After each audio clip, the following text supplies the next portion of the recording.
Hello, ভিডিওটা দেখেছেন ভাইয়া? আপনাকে বলতেছি বইনা, আপনাকে বলতেছি, আপনি তো ইয়াং, সব থেকে ইয়াংদের জানেন কষ্টের জায়গা কোনটা? কষ্টের জায়গা হলো এটা, তারা 7 সমুদ্র পাড়ি দিয়ে একটা মেয়েকে ভালোবাসছে। ভালোবাসার পর 1 বছর, 2 বছর, 3 বছর, 4 বছর পর তাদের রিলেশনটা কন্টিনিউ গিয়েছে। তারপর 5 বছর পর ওই মেয়েটা লাইক আরেকটা ছেলের সংসারে চলে যায়। হোয়াই? কেন? ছেলে যুবক, কেন? আপনার মেয়েকে, আপনাকে বলতেছি, আপনি যে ছেলেটাকে পছন্দ করেন, দেখবেন ভালো, আপনার ছেলেটাকে আপনার মা বাবা আপনার সাথে বিয়ে দিতে চায় না। তারা কি করে? তারা চায় যেন অন্য একটা ভালো ছেলের সাথে আপনাকে বিয়ে দিতে। কেন মেয়ে আপু, কেন?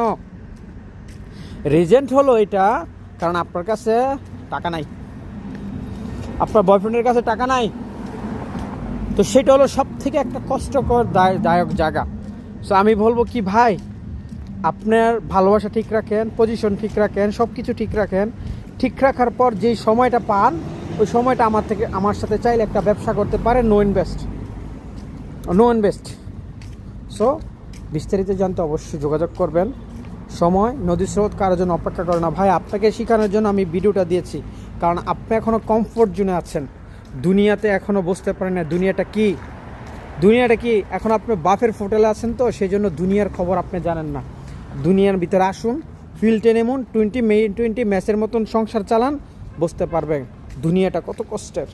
বাট আপনি কমফোর্ট জোনে আছেন, ওইগুলো মাথার থেকে জেরে ফেলে দিয়ে টাকার পিছে ছুটেন। টাকা পিছনে ছুটলে অনেক মেয়ে পাবেন। এই মেয়েরা আপনাদেরকে বলতেছে, আপনারা টাকার পিছনে ছুটেন, অনেক ছেলে আসবে। আপনি মেয়ের পিছনে ছুটবেন, টাকা যাবে। মেয়ে আপনাকে বলতেছে, আপনি ছেলের পিছনে খুব ছুটবেন, টাকা যাবে। সো এই আলগা প্যারা নিয়ে লাভ নাই, আলগা টেনশন নিয়ে লাভ নাই। কেরিয়ার দিকে ফোকাস করেন। বিস্তারিত জানতে অবশ্যই যোগাযোগ করেন।